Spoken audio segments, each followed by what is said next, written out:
9 दिसंबर को 300 चीनी सैनिक तवांग के यांगत्से में भारतीय पोस्ट को हटाने के लिए घुसपैठ की कोशिश कर रहे थे। वे कटीले लाठी डंडे और इलेक्ट्रिक बैटन से लैस थे। 17,000 की फीट की ऊंचाई पर भारतीय सेना भी इस बार पूरी तैयार बैठी थी। हमारी सेना ने भी भरपूर जवाब दिया। इसमें दर्जनों चीनी सैनिकों की हड्डियां चकनाचूर हो गईं।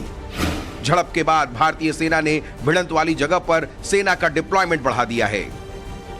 भारत के जवाबी हमले के बाद फ्लैग मीटिंग हुई और मसला शांत हुआ।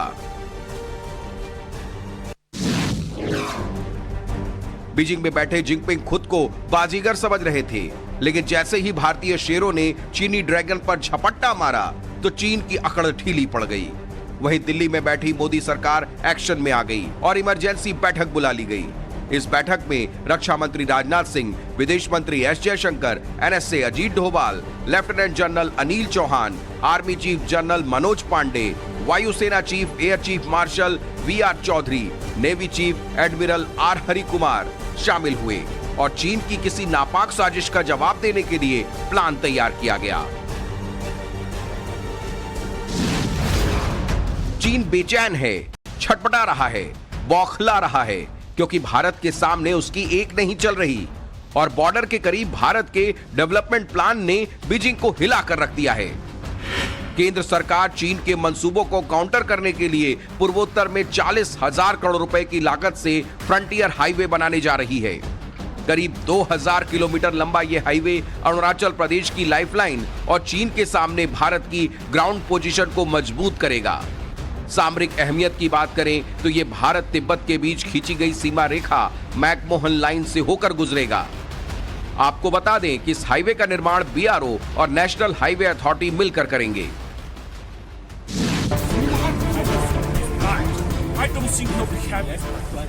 दुनिया के सबसे बड़े भूमाफिया चीन की निगाहें अरुणाचल प्रदेश पर एक अरसे से गड़ी हैं और इसकी वजह भी है। तवांग चीन और भूटान के बॉर्डर से सटा है, वहीं अरुणाचल प्रदेश पर चीन अपना दावा ठोकता है। चीन का मानना है कि अरुणाचल दक्षिणी तिब्बत का हिस्सा है। दरअसल नापाक इरादों से लैस चीन तिब्बती बौद्ध के सबसे बड़े केंद्र को नष्ट करना चाहता है।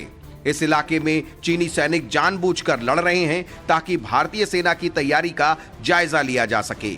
1962 के बाद से ही चीन की यांगत्से पर बुरी नजर है। अगर यांगत्से चीन के कब्जे में आ जाता है तो वो पूरी तिब्बत पर नजर रख सकेगा। वहीं बॉर्डर के करीब चीन कोई निर्माण कार्य तेजी के साथ कर रहा है। चीन ने हाईवे, मिलिट्री पोस्ट, हेलीपैड तैयार किए हैं। भारत के तेजी से बनते इंफ्रास्ट्रक्चर ने उसकी नींद उड़ा दी है।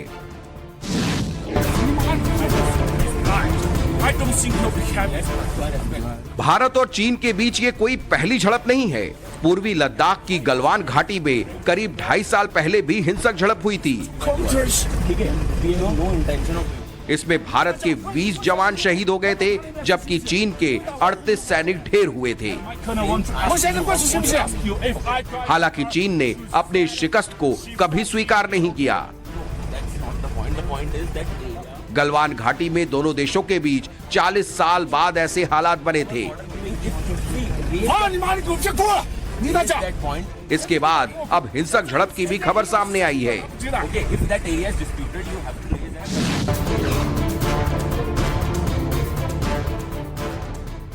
डोकलाम के हालात भारत और भूटान चीन के ट्राई जंक्शन जैसे हैं, जिस पर चीन और भूटान दोनों ही अपना दावा जताते हैं। डोकलाम पर भूटान के दावे का भारत समर्थन करता है। जून 2017 में जब चीन ने यहां सड़क निर्माण का काम शुरू किया तो भारतीय सैनिकों ने उसे रोक दिया। यहीं से दोनों पक्षों के बीच डोकलाम को लेकर विवाद शुरू हुआ था। भारत की दलील थी कि चीन जिस सड़क का निर्माण करना चाहता है उससे सुरक्षा समीकरण बदल सकते हैं। चीनी सैनिक डोकलाम का इस्तेमाल भारत के सिलीगुड़ी कॉरिडोर पर कब्जा करने के लिए कर सकते हैं। दोनों देशों की सेनाएं 75 दिन से ज्यादा वक्त तक आमने सामने डटी रहीं।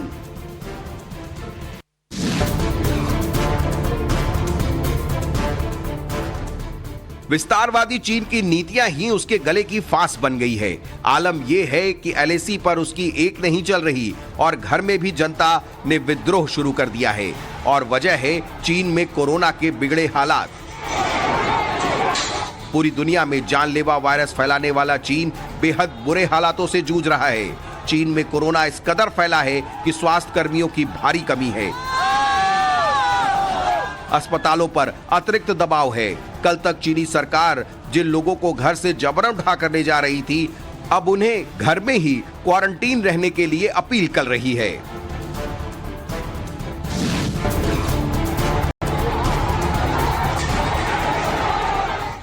चीन में विद्रोह की आग भड़क चुकी है और जिनपिंग की लाख कोशिशों के बाद भी बगावत की आवाज नहीं दबी। तस्वीरें झुझोई मेडिकल यूनिवर्सिटी की है, जहां मेडिकल स्टूडेंट्स और डॉक्टर सड़कों पर उतर आए हैं। आरोप है कि उन्हें सुरक्षा इंतजामों के ही कोविड मरीजों का इंतजाम करना पड़ रहा है। इससे डॉक्टर और मेडिकल स्टूडेंट्स को तो खतरा है, उनके परिवार की जान भी मुश्किल में है। घर से उठाकर जबरन ले जाने वाली चीन की ये तस्वीर भी देखिए। पीपीई किट पहनकर चीनी कर्मचारी अपने आका का हुक्म बजा रहे हैं। ये कोई आम बेल्डिंग का काम नहीं है। दरअसल चीन में लोगों को जबरन घर में कैद किया जा रहा है और वे घर से बाहर न निकल सके, इसीलिए घर के दरवाजे को बेल्डिंग के जरिए लॉक किया जा रहा है। यानी चीन की सरकार ने अपने नागरिकों को भगवान के भरोसे छोड़ दिया है। ये तस्वीरें चीन के नाजिंग इलाके की हैं, जहां लोग घंटों से लाइन में खड़े हैं, लेकिन उनके लिए मेडिकल फैसिलिटी उपलब्ध नहीं हो पा रही है। कोरोना का जन्मदाता वुहान 2 साल बाद भी कोविड के कहर से जूझ रहा है। हालत ये है कि हजारों पेरेंट्स अपने बच्चों को लेकर कोविड टेस्ट कराने के लिए लाइंस में लगे हैं। ये चीन में किलर कोरोना के दंश की सबसे नई तस्वीरें हैं। वहीं चेंगडू में भी हालात कोई ज्यादा अलग नहीं है। चेंगडू में भी लोग रात के वक्त भी लंबी लाइनों में लगे हैं और इमरजेंसी फीवर क्लिनिक के बाहर लोगों की कतार लगी है। चीन में एक बार फिर कोरोना ने तबाही मचा रखी है। आलम यह है कि चीन में प्रशासन ने क्वारंटीन सेंटर के लिए एक अलग ही शहर बसा दिया है। वहीं चीन में आम नागरिकों को भारी परेशानियों का सामना करना पड़ रहा है। चीनी नागरिकों को अपना QR कार्ड ग्रीन रखने के लिए रोजाना RT-PCR टेस्ट करवाना है और इसके लिए उन्हें कई किलोमीटर लंबी कतारों में खड़ा होना पड़ रहा है। इन लाइनों को देखिए, जहां तक नजर जाएगी लोग कतार में खड़े नजर आएंगे। वहीं चीन में इस समय कड़ाके की ठंड पड़ रही है। चीन में कड़ाके की ठंड पड़ रही है। कई इलाकों में बर्फबारी शुरू हो चुकी है। बावजूद इसके लोग अपनी जिंदगी बचाने के लिए लाइन में खड़े हैं, क्योंकि जितना डर उन्हें कोरोना वायरस का है, उतना ही डर उन्हें जिनपिंग की जुल्मी सेना का सता रहा है। अपने QR कोड को हरा रखने के लिए लोगों को बर्फबारी के बीच लंबी लंबी कतारों में खड़ा होना पड़ रहा है और रोजाना PCR टेस्ट करवा रहे हैं ताकि ये पता चल सके कि कितने लोग कोविड संक्रमित हैं। लेकिन इस जानलेवा बर्फबारी के बीच लोग अपनी जिंदगी बचाने के लिए भी संघर्ष करते नजर आ रहे हैं।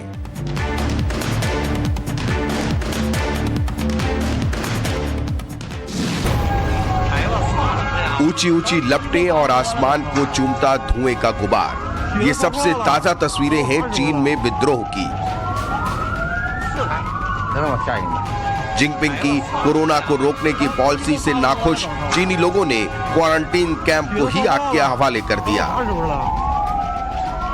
इन तस्वीरों को देखकर अंदाजा लगाया जा सकता है कि चीन के फैलाए वायरस से चीनी लोग ही किस कदर तंग आ चुके हैं। वे हिंसा करने से भी नहीं कतरा रहे हैं। महज 7 सेकंड के इस वीडियो में भीषण आग और धुएं का गुबार नजर आ रहा है और फायर ब्रिगेड के कर्मचारी आग की लपटों को काबू पाने की कोशिश करते नजर आ रहे हैं। कोविड नियमों के नाम पर चीन की तानाशाही की दुनिया भर में आलोचना हो रही है। उत्तर पश्चिम चीन के उरुमकी शहर में आग से मरने वाले लोगों को श्रद्धांजलि देने के लिए हांगकांग के चीनी विश्वविद्यालय में लोगों की भीड़ इकट्ठा हुई। हांगकांग के चीनी विश्वविद्यालय में ही पहले चीनी सरकार के खिलाफ विरोध प्रदर्शन किया गया और फिर मृतकों को श्रद्धांजलि दी गई और प्रदर्शनकारी अपने चेहरे के सामने एक कोरा कागज लेकर खड़े रहे। चीन की साजिश, धोखाधड़ी, तानाशाही, क्रूरता, विस्तारवादी नीति से पूरी दुनिया में उबाल है। फिर इस उबाल से चीन का कट्टर दुश्मन ताइवान कैसे बच सकता है? ताइवान की राजधानी में चीन की तानाशाही और क्रूरता के खिलाफ प्रदर्शनकारी एकजुट हुए। इस दौरान 5 साल तक चीनी सरकार की यातनाएं झेलने वाले ताइवान मानवाधिकार कार्यकर्ता ली मिंग चेन ने चीन के खिलाफ प्रदर्शन का नेतृत्व किया। 我们用一个人的基本价值就可以声援他们。我们是希望透过这种声援，让更多台湾人认识中国政府的本质。 इस दौरान मिंग चे ने 1989 में तियानमेन स्क्वायर विरोध प्रदर्शन के बड़े नेता वांग डैन का एक संदेश भी पढ़ा। क्या भारत के बढ़ते कद से बौखला गया है चीन? ये सवाल इसलिए उठ रहा है क्योंकि भारत की सुरक्षा एजेंसियों को शक है कि दिल्ली एम्स पर हुए साइबर अटैक के पीछे चीन का हाथ हो सकता है। माना जा रहा है कि ऐसा करके ड्रैगन ने संदेश दिया है वो आगे चलकर और भी बड़े साइबर अटैक करके भारत को पंगु बनाने की कोशिश करेगा।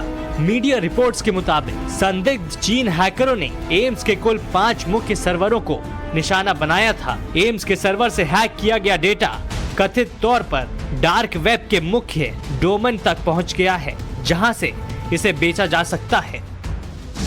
रिजाइन करो, रिजाइन करो, रिजाइन करो, तिब्बत में अत्याचार बंद करो, बंद करो, शी जिनपिंग मुर्दाबाद। तस्वीरें नई दिल्ली की हैं, जहां करीब 150 तिब्बती शरणार्थियों ने चीनी सरकार के खिलाफ नारेबाजी की और जीरो कोविड पॉलिसी का विरोध किया। इस दौरान प्रदर्शनकारियों ने हाथ में कोरा कागज पकड़कर विरोध प्रदर्शन भी किया। रिजाइन करो, रिजाइन करो, शी जिनपिंग रिजाइन करो, तिब्बत में अत्याचार बंद करो, बंद करो, शी जिनपिंग मुर्दाबाद। इस प्रदर्शन को तिब्बती युवा कांग्रेस ने आयोजित किया था, जो तिब्बती आध्यात्मिक नेता दलाई लामा का समर्थन करता है। इस दौरान प्रदर्शनकारियों ने चीन में नरसंहार बंद करो, स्वतंत्र तिब्बत और आजाद चीन के नारे लगाए। 540 मिलियन कैमरे से चीन के राष्ट्रपति शी जिनपिंग ने चीन की जनता को बंधक बनाए रखा है। यानी हर 3 चीनी नागरिकों पर एक से ज्यादा कैमरे की नजर रखी जा रही है। एक दशक पहले चीन की सत्ता संभालने वाले जिनपिंग देश के अंदर ही सबसे बड़ी जंग लड़ रहे हैं। आलम यह है कि चीनी सैनिक और पुलिस जबरन ट्रेन, बसों में चढ़कर लोगों के फोन और लैपटॉप चेक कर रहे हैं, ताकि चीन के अंदर फैली अशांति की तस्वीरें बाहर न जा पाएं। 540 मिलियन कैमरों की मदद से प्रदर्शनकारियों को पहचाना जा रहा है और उन्हें कड़ी से कड़ी सजा दी जा रही है, ताकि चीन में फैले विद्रोह की आवाज को दबाया जा सके। अपग्रेड सॉफ्टवेयर की मदद से चीनी नागरिकों की हर हरकत पर नजर रखी जा रही है। शी जिनपिंग का डरना वाजिब है, क्योंकि चीनी वायरस ने दुनिया में तो तबाही मचाई ही, उसके अपने लोग भी रोजाना मर रहे हैं। साथ ही चीनी कम्युनिस्ट पार्टी की शक्ति ने चीनी नागरिकों की कमर तोड़ दी है, जिसकी वजह से चीन में विद्रोह का बिगुल बज चुका है और दुनिया भर में चीनी आवाम को लोगों का समर्थन मिल रहा है। वहीं चीन में फैली अराजकता को 1989 के तियानमेन स्क्वायर विद्रोह के बाद सबसे बड़ा विद्रोह माना जा रहा है।